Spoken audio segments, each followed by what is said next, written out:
between the host and the listeners about their relationships. This show is not an attempt to assess, diagnose, or treat any mental health or illness condition. Please consult your physician, psychiatrist, or psychotherapist for personal matters.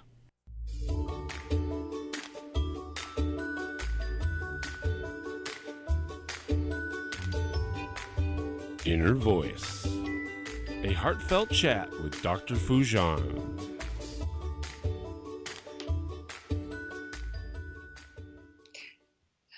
Hello, everyone. Welcome to the Inner Voice Show. I'm Dr. Foojan Zeine, and I have Sean in studio. This is an opportunity for us to chat today about you, your life, and all that matters to you. My intention is to create a space of clarity so that you can become more aware of yourself and gain skills about the ways to think, feel, behave, and co-create this beautiful concept of life. We'll be right back with a great author and a great therapist, Dr. Tatkin, and a new research about relationships. So don't go away, and come back and call us at 951-922-3532.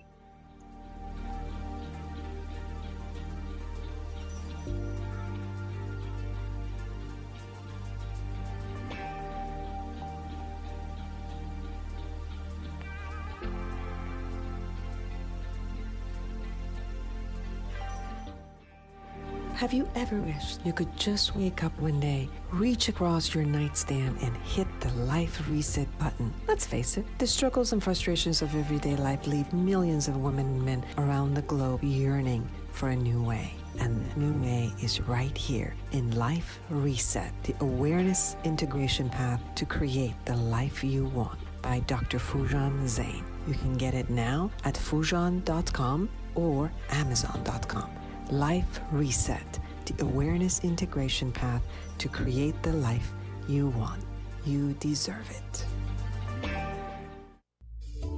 Join the conversation every Monday afternoon at 3 p.m. Pacific for Inner Voice Heartfelt Chat with Dr. Foojan. Dr. Foojan has a direct approach to getting you to free your mind. Inner Voice is a live call-in show where you can chat about your life and all that matters to you in your relationships. Inner Voice Heartfelt Chat with Dr. Foojan, Monday afternoons at 3 p.m. Pacific on Smart Talk, KMET 1490 AM, and on the internet stream.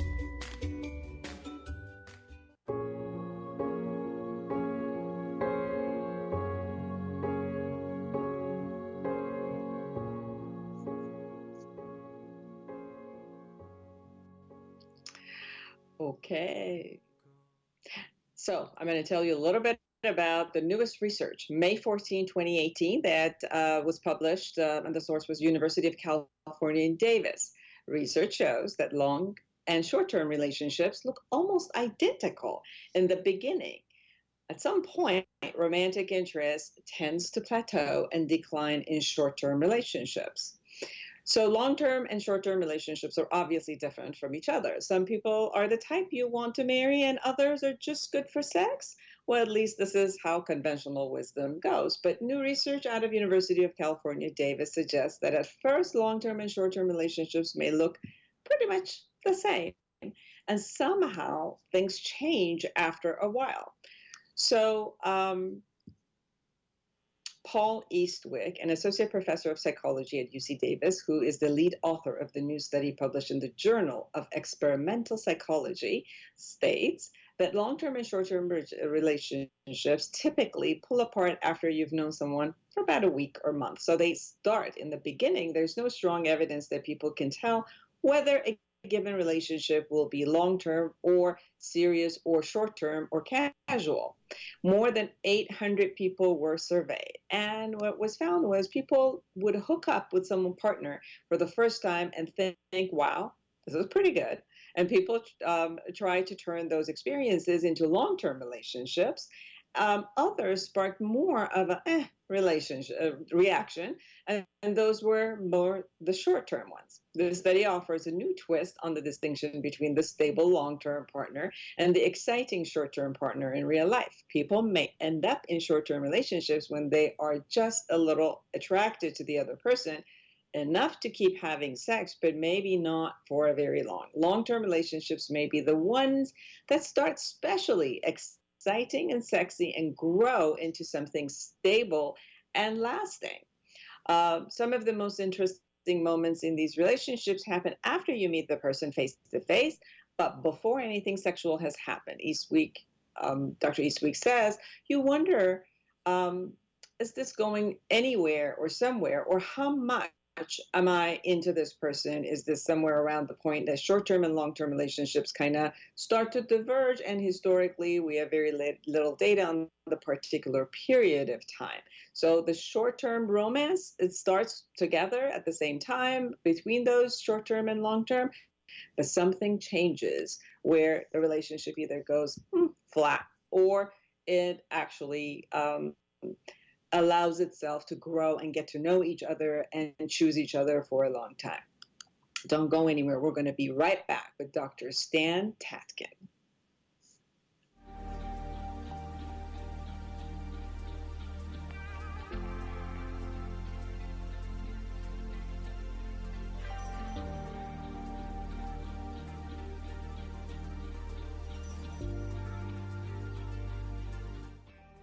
Have you ever wished you could just wake up one day, reach across your nightstand, and hit the life reset button? Let's face it, the struggles and frustrations of everyday life leave millions of women and men around the globe yearning for a new way. And the new way is right here in Life Reset, the awareness integration path to create the life you want, by Dr. Foojan Zeine. You can get it now at Foojan.com or Amazon.com. Life Reset, the awareness integration path to create the life you want. You deserve it. Join the conversation every Monday afternoon at 3 p.m. Pacific for Inner Voice, Heartfelt Chat with Dr. Foojan. Dr. Foojan has a direct approach to getting you to free your mind. Inner Voice is a live call-in show where you can chat about your life and all that matters to you in your relationships. Inner Voice, Heartfelt Chat with Dr. Foojan, Monday afternoons at 3 p.m. Pacific on Smart Talk, KMET 1490 AM, and on the Internet stream.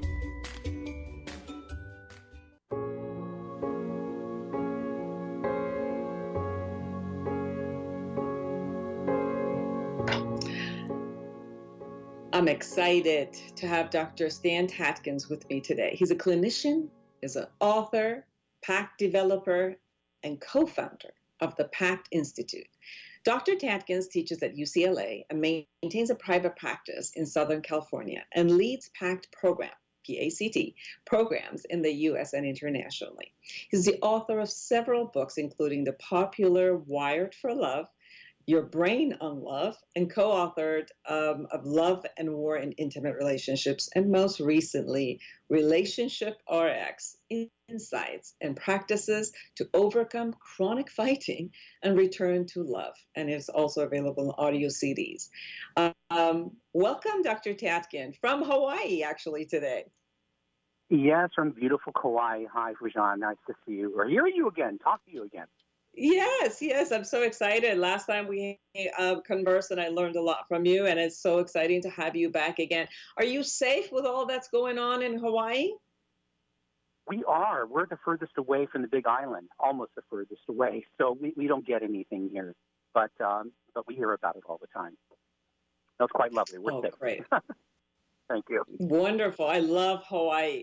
I'm jealous that you're there, but I love California too. So. Yeah, I love California also. Tell us about your new book. Well, the Relationship RX book is direct to audio. If people have heard my Your Brain on Love audio, which was through Sounds True, I'm basically giving a much more comprehensive look at couple relationship, focused on common problems that happen in couples. The book that's coming out, We Do, is a premarital or pre-commitment book, and that's extremely comprehensive. That'll be out at the end of this year, I believe. Oh, wonderful. So there's a difference is there a difference in the relationships which start at the younger age, maybe in the 20s and 30s, than maybe in 50s and 60s. Are there a lot of differences about what people need in their relationship and how they behave in their relationship? Well, if I understand your question correctly, the people who marry very early, let's say out of high school or college, are going to actually have a rougher time, generally speaking, because if they're younger than 26, their brains are not fully developed, and so they are basically adolescents until around 26. That's for females, 30 for males, and so because they're still developing. And they're going through also a lot of social pressure to develop in particular ways. They can run into some troubles because as they move through the world, especially if they're hyper-focused on their work or building a family, they're going to go through some changes. That isn't to say that they're not going to be successful, but it is a little bit harder, I think, for very, very young couples in long-term relationships as opposed to people who start a little bit older. I hope, is that the question you were asking? Yes, it's easier for them in order to, because they've been into relationships, and I'm assuming that it's not their first time. So, because we learn through each relationship, right? We learn through the ups and downs. Some of it that we learn from our parents, but most of what we gain is through our own relationships that we go through. And it seems like as we are older, not only our frontal cortex is more mature, but we've also had the option of being in relationships more, of starting from high school and going into different types of relationships. And we learn kind of like do's and don'ts, because if we do something that is inappropriate, the person will leave. And so we kind of catch on that I shouldn't fight that way, or I shouldn't do this, or I shouldn't talk that way. And then hopefully we'll, through trial and error, by the time we're a little bit older, we kind of fine tune our behaviors in a sense. What do you think about that? Well, I think for most of us, it is trial and error, and good relationships really come out of a lot of failures, I think. I suppose there are some people who have not felt that they have failed very much and now find themselves in what they feel is a successful relationship. But as we learn and grow, we're learning about ourselves and others through this intensely, interdependent relationship called a romantic relationship. And unfortunately or fortunately, we can only learn how to do that within a relationship. We can't learn how to do that, in a book or a workshop. We have to actually be in relationships, painful as that might be. And our failures basically is what helps us become better people as long as we accept the failures. Our regrets actually makes us be more compassionate and wiser. And so if people can, if people can understand that we learn by doing, and if this relationship doesn't work out, you don't stop being in relationship with another human. You go back in and do it again and again and again. And then, as you said, as we get older, we get better at it. Most of us get better at it. So it is one of those things that you have to really try and fail at in order to really learn how to do something we call secure functioning, which is a real two-person psychological system based on mutuality, collaboration, cooperation, and fairness. So that takes some time. Or if you've seen it in your parents, but that also assumes that you picked somebody who also had a decent childhood and parents that were really good as married people. And some people, by the way, learn through literature and movies.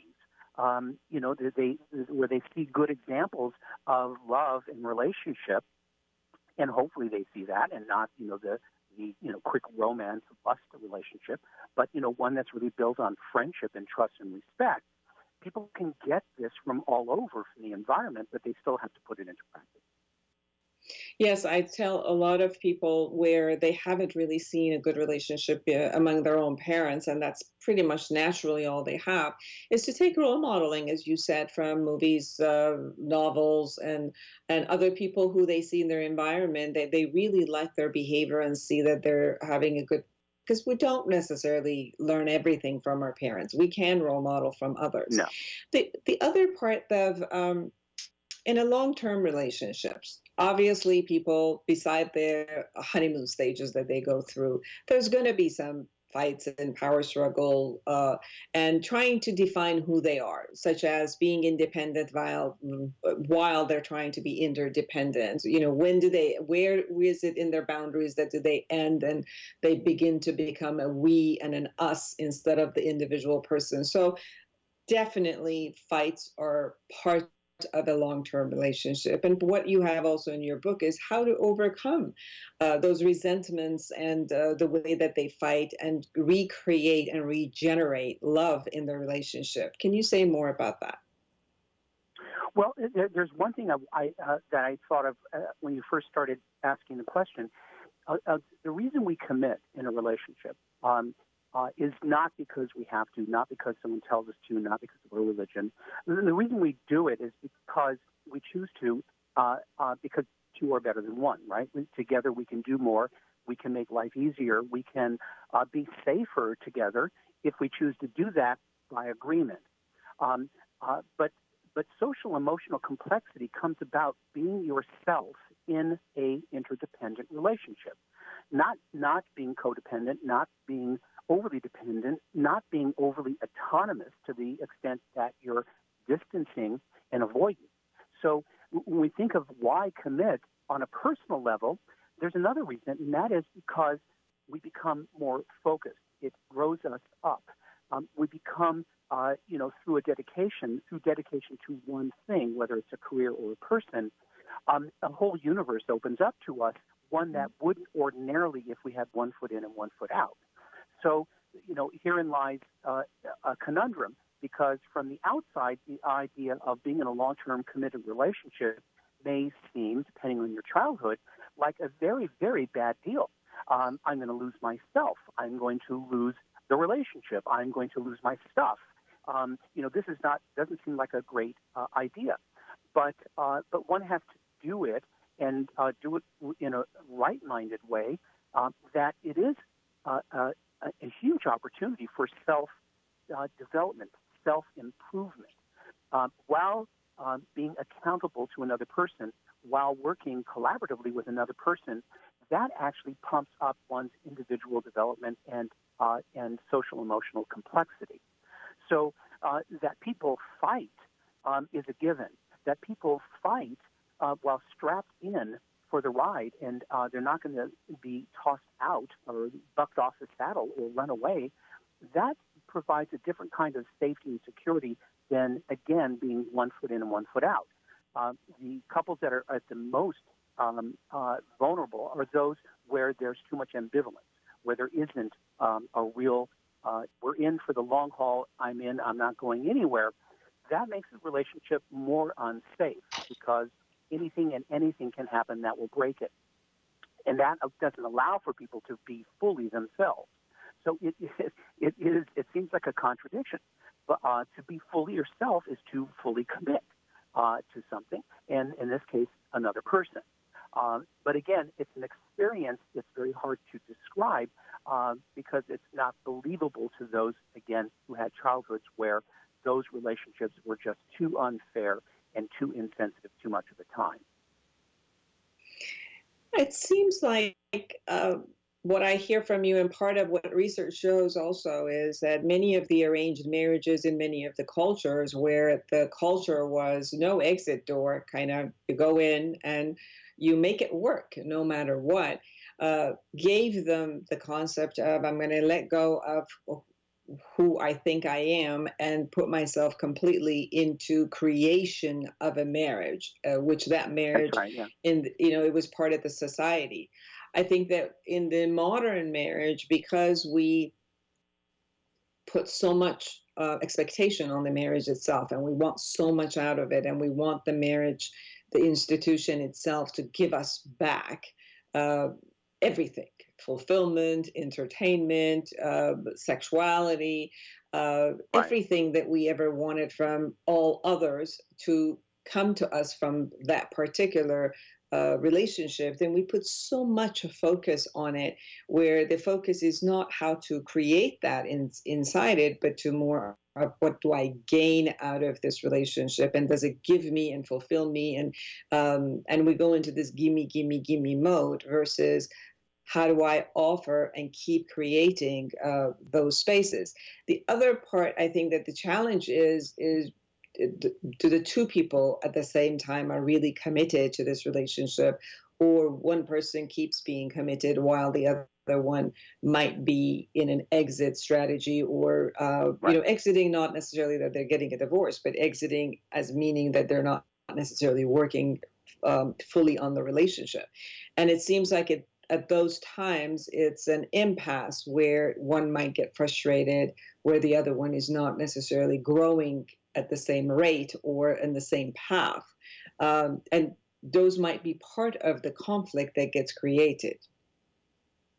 Well, there is, there, by the way, was a study that showed that arranged marriages and choiceful marriages basically, when you all said and done, have relatively the same outcome in terms of success.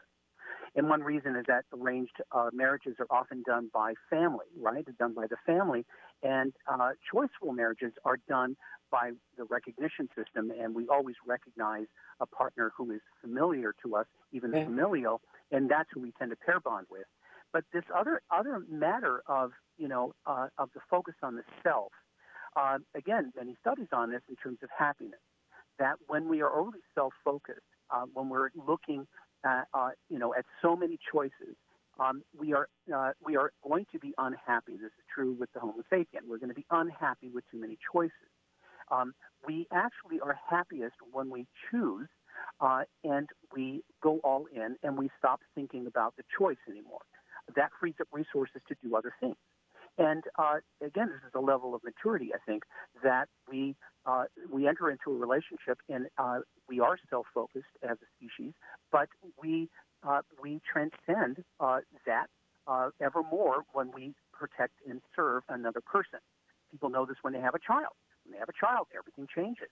You're no longer concerned just about yourself. You start to feel that you are there to protect this child, to love this child. That is easy because there's a biological component to that. But it's the same thing with a partnership, that we're choosing to protect our partner, to serve our partner. They have to do the same with us. And if we probably did some kind of excavation of failed marriages, we probably find that either one or the other person had an exit strategy, as you put it. One person was not fully in, and that will actually kill the relationship. It is a sort of a tacit subterfuge, and it works in very sinister ways to undermine the safety and security of the relationship. So it does take two people doing this and looking into each other's eyes and affirming, whenever needed, I'm not leaving, and nor are you. And that's when good things start to happen. Also, I think another conversation that I've heard a lot, especially at the beginning stages of the marriage, maybe the first year, where a lot of the illusions and delusions are being broken up for the person, is that most of us have this kind of an imaginatory good faith and something that we want to see as a miracle or a magic about happily ever after that we create about marriage. So we all enter marriage with that idea of a fantasy of, obviously, yes, I'm going to have everything that was great about my parents, and I'm just going to change everything to the greatest about everything I didn't like about the marriage that my parents had. And I'm going to live my best, and my wife or husband is going to give me her or his best.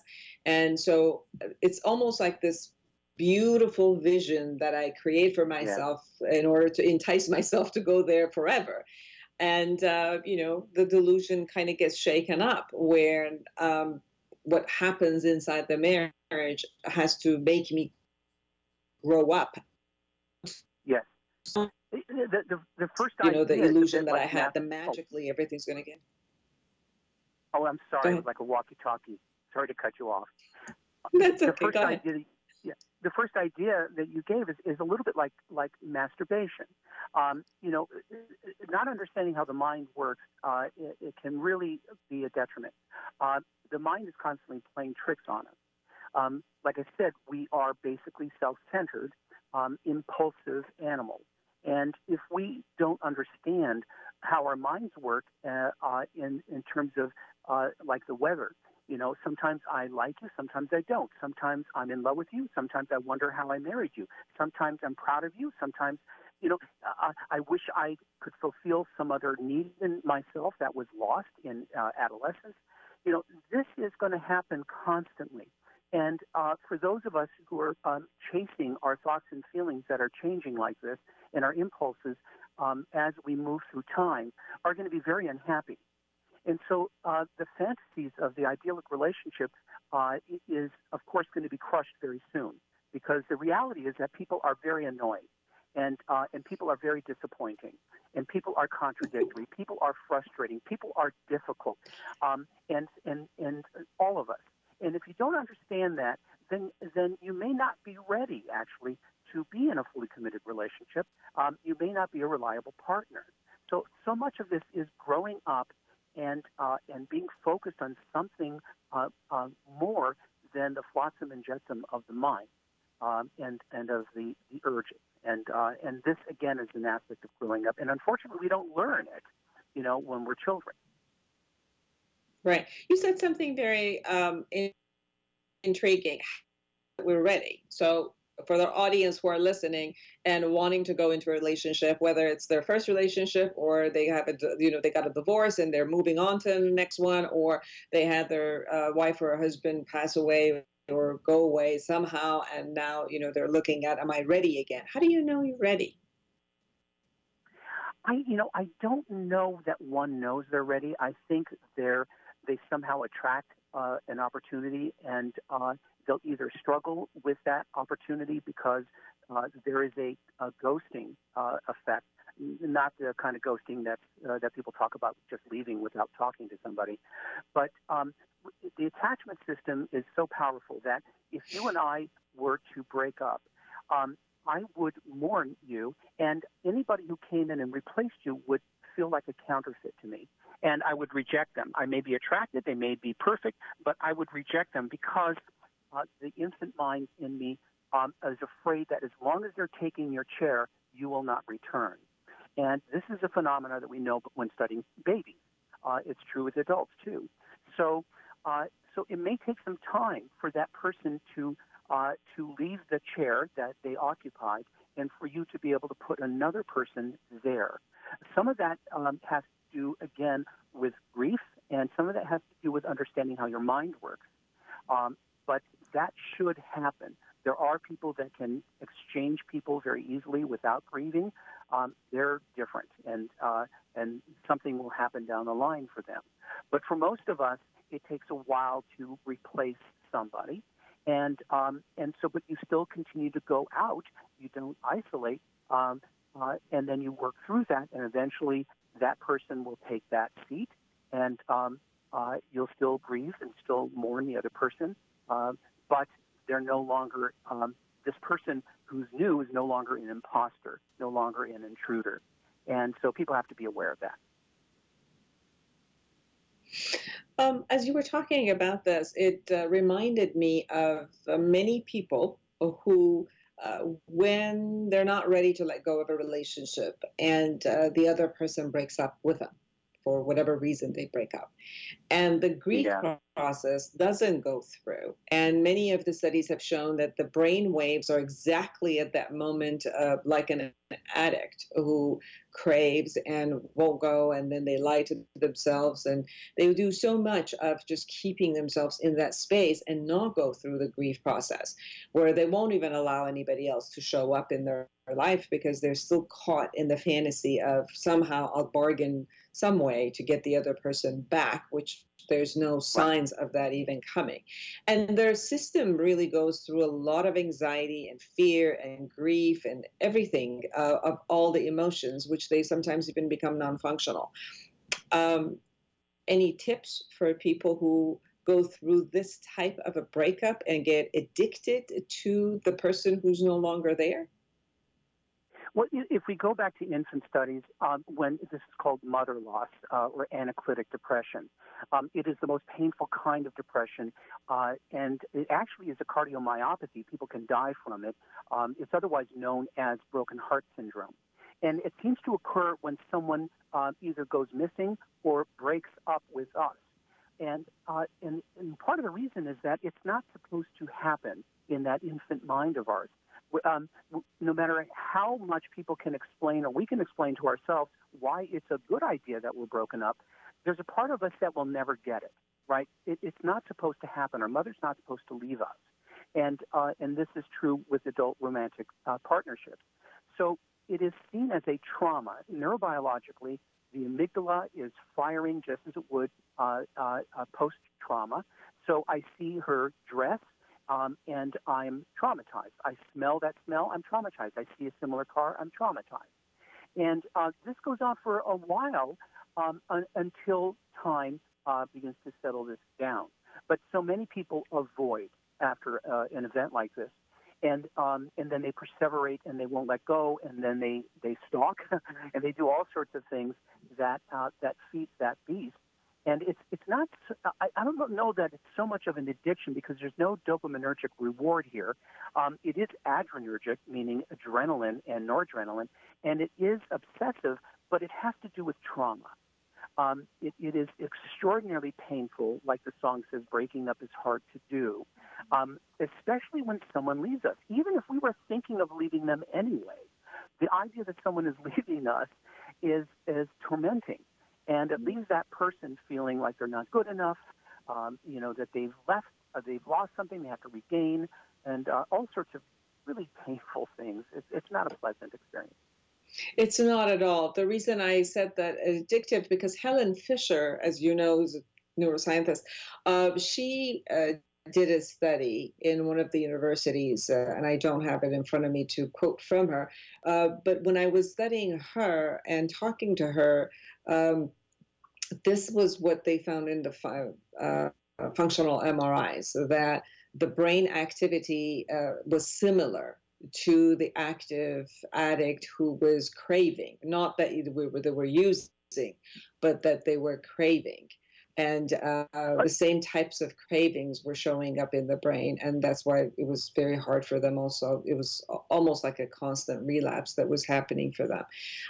And you're very right that it does create a trauma in the brain, because they keep looking at, the love and fear is constantly together. The hurt, all of the emotions are all at the same time. And as you said, it seems like there's pain, and the time will heal the pain in a sense if they allow it. Another part that I notice is also, can they see this relationship as a symbolic relationship, which has brought them, not that this person itself was their mother, or that it was the only one in their life that they could rely on, or that would give them that love, and see that as a symbolic level to be able to detach the symbolism from the person, and could really help them in that sense to move forward. Right. When you look at the relationships and the essence of relationships, last time I talked to you, you said this beautiful conversation between the individuality, the interdependency, and then the us, the we, the togetherness that comes. And there's a distinction between those states where, in order to have a loving relationship and regenerating that love into the relationship, is to really gain the state of the us, the we, versus the state of the I. Can you talk a little bit more about that? Well, I along with other, so-called couple experts, Harville Hendricks, Helen Hunt, Sue Johnson, and so on, John Gottman, Julie Gottman, all of us are basically belong to the same group of people, a real group actually, and we're trying to push the culture into more of a weism instead of a meism, and because we see a lot of problems with that. Also, it is scientifically incorrect to suggest that autonomy is the greatest good. By autonomy, I mean a lack of being attached to another person and creating a we. That we is supposed to be comprised of two autonomous me. So you're not losing yourself, you're adding to yourself. And this is a common misconception, especially among people who are afraid of losing themselves in a relationship. But that is only because they're not yet prepared to be themselves fully in a relationship, which means that you have to, like a three-legged, race, potato sack race, you have to work with that partner in order to make it fair and just, in order to make it win-win at every turn. That takes more effort, but it is a process that's well worth it. But if you don't know that process, if you think of win-lose, then of course you're going to be very unhappy, going forward, and it's going to feel like, again, you're being ripped off. So this idea of we is a fact. We are pair bonding animals that pair bond in herds, in groups. That is in our DNA. And so denying that isn't going to do anything. But being able to understand how to be a we while maintaining a sense of self, that is what we talked about from the onset, Foojan, is the trial and error, the practicing, the failing, and then looking again to what kind of relationship should this be? Not the person I want, but who is willing to do the relationship that would be good for both of us, a relationship for the long run, not based on the initial feelings of lust and ideas of attraction, which were, that is Helen Fisher's research for sure, where that is an addiction. That part, the initial part, that exciting love is an addiction, and her judgment is terrible. So a lot of this, again, I think has to do with maturity and being able to learn from the past, and then to be able to expect that you and your partner, both of you, are stakeholders in your safety and security, and you're moving up and developing more complexity. You're both stakeholders. Therefore, you both have to do it, and you both have to do it in a way that's fair and just.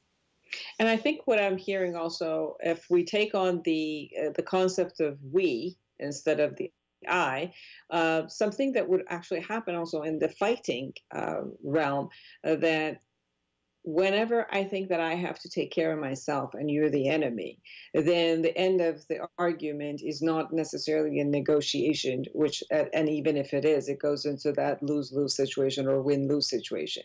The us, right, the we that you're talking about is what makes the state of the negotiation ultimately into a win-win situation, right?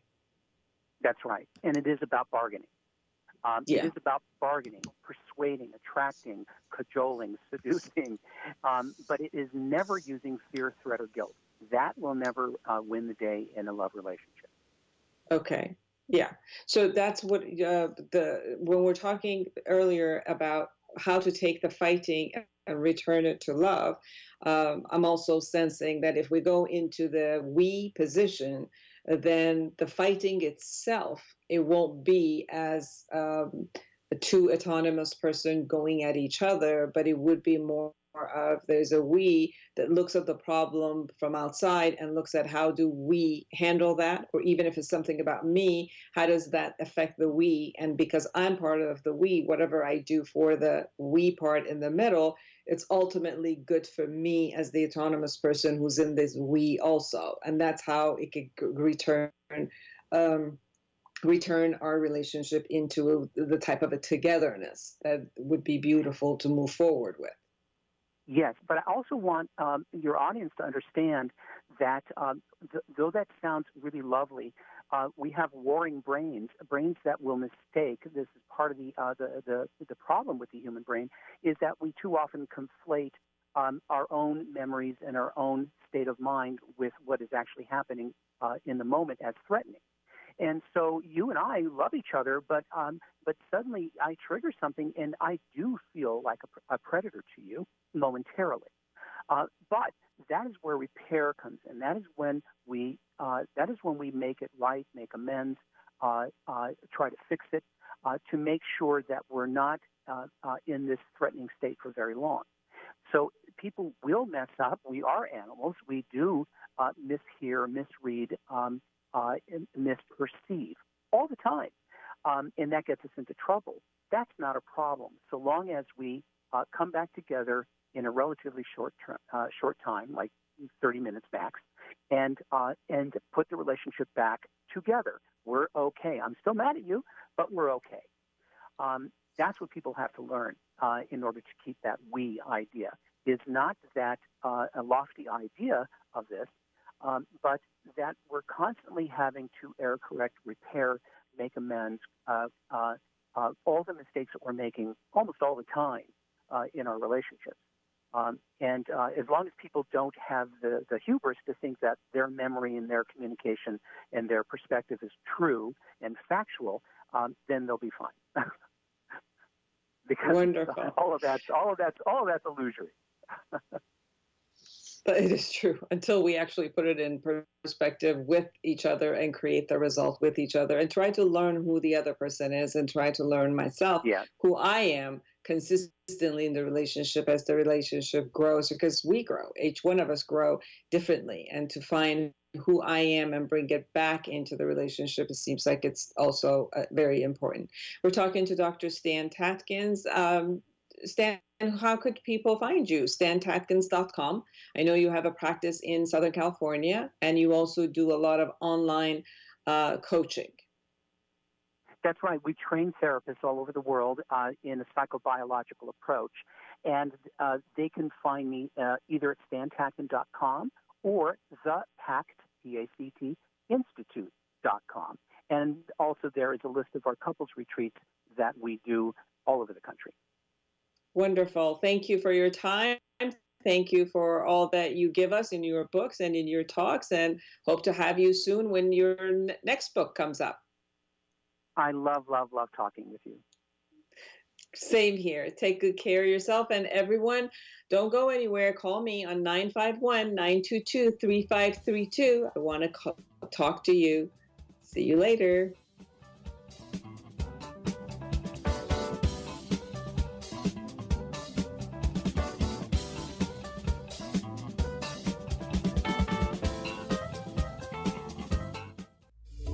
Join the conversation every Monday afternoon at 3 p.m. Pacific for Inner Voice, Heartfelt Chat with Dr. Foojan. Dr. Foojan has a direct approach to getting you to free your mind. Inner Voice is a live call-in show where you can chat about your life and all that matters to you in your relationships. Inner Voice, Heartfelt Chat with Dr. Foojan, Monday afternoons at 3 p.m. Pacific on Smart Talk, KMET 1490 AM, and on the Internet stream.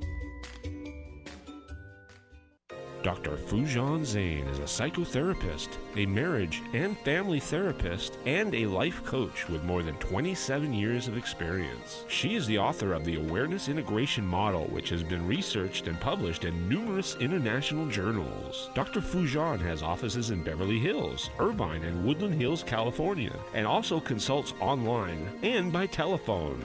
Make an appointment with her today by calling 818-648-2140 or go online to www.foojan.com. That's www.foojan.com. Have you ever wished you could just wake up one day, reach across your nightstand, and hit the life reset button? Let's face it, the struggles and frustrations of everyday life leave millions of women and men around the globe yearning for a new way. And the new way is right here in Life Reset, the awareness integration path to create the life you want by Dr. Foojan Zeine. You can get it now at Foojan.com or Amazon.com. Life Reset, the awareness integration path to create the life you want. You deserve it. Hello, listeners. This is Christopher from The Christopher Show. Hey, if you missed one of our shows here at KMET, don't worry about it. You can go to our webpage, and that's KMET1490am.com. Go to the homepage, click on the SoundCloud tab, and hear any show anytime you want. Take KMET 1490 AM with you everywhere you go by downloading our free smartphone apps found on the KMET website, KMET1490am.com. You can also go to the Google Play Store or the Apple App Store on your phone to download the free app. Now you can listen live or play any of your favorite programmers' podcasts using your smartphone. Don't miss out on the free KMET smartphone apps. Go to KMET1490am.com and download your free phone app today.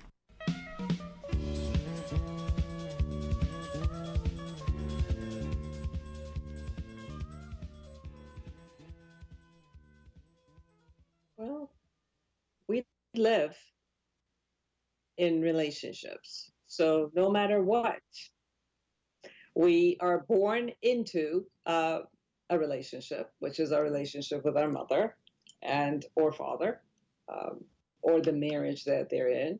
And then if we have siblings and, sisters and brothers, then we're in a relationship with them. And then we go to school and we're in a relationship with peers and then lovers and we get married and the relationship with our in-laws, community, we go to work, we start relating to people who are at work, authorities, our bosses, or people who work with us or for us.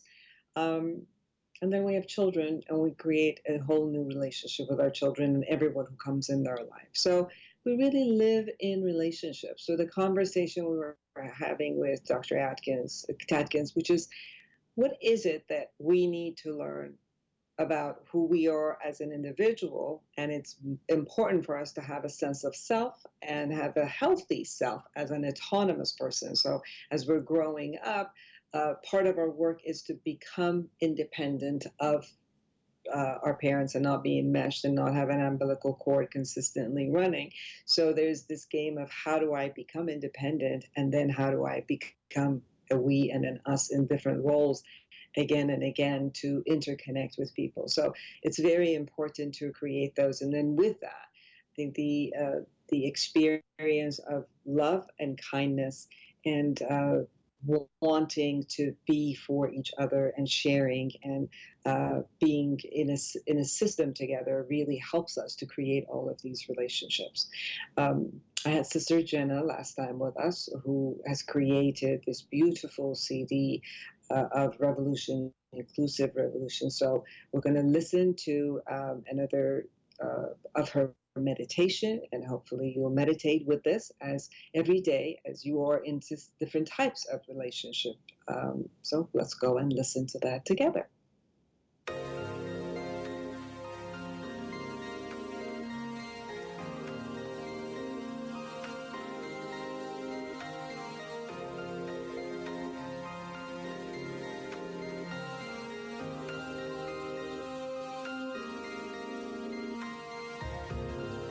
A vision of love. Let me take this time, this very sacred time, and sit in the emerged awareness that I am a companion to all human beings. Feel that. I see you. I honor the part you're playing. I thank you for being you,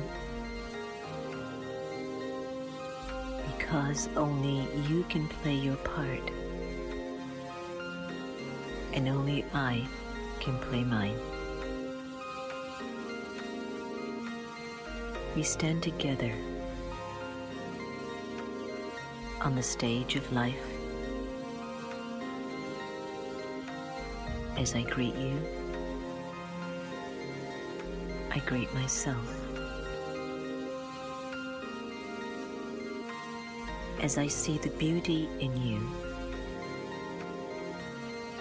I see the beauty in me. And when I hear you, you can hear me. To support your part, I play my part the best I can. I will be loyal and committed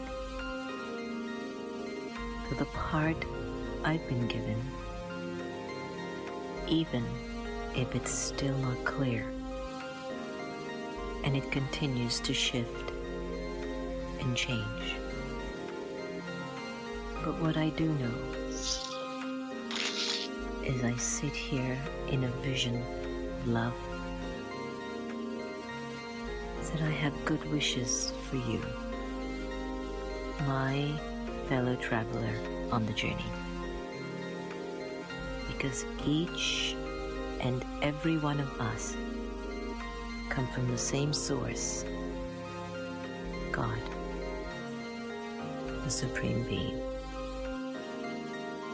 I know we are stronger together than divided. And at this very special moment, I hold this vision of love and allow a greater peace, goodness, and harmony to thrive for you, for me, and for our world.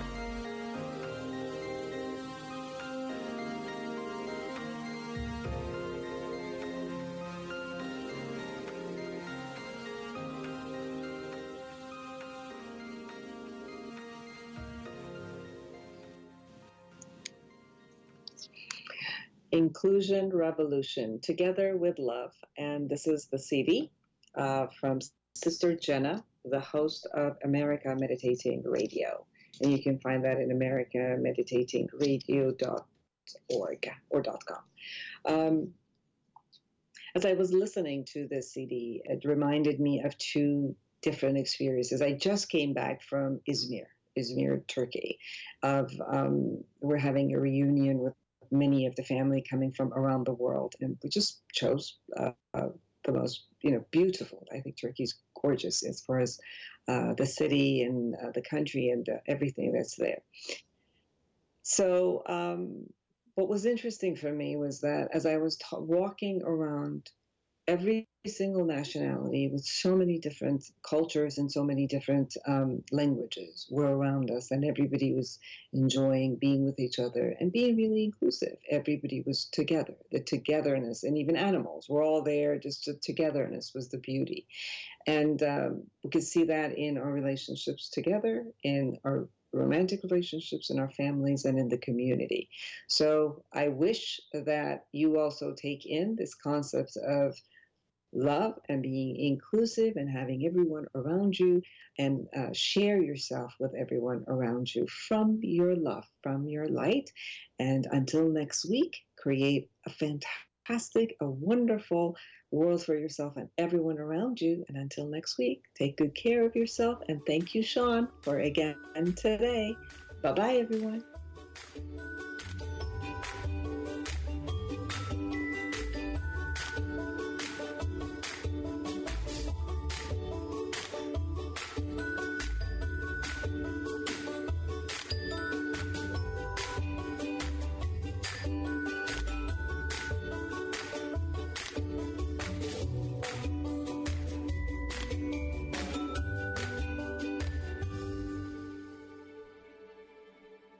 The Inner Voice Show is a dialogue between the host and the listeners about their relationships. This show is not an attempt to assess, diagnose, or treat any mental health or illness condition. Please consult your physician, psychiatrist, or psychotherapist for personal matters. This is 1490 AM KMET, Banning, Beaumont, Redlands, and Palm Springs. News, talk, sports. From ABC News, I'm Richard Cantu. There were more victims. Authorities in Scottsdale, Arizona divulged that there were at least 2 more victims of the shooting spree that began last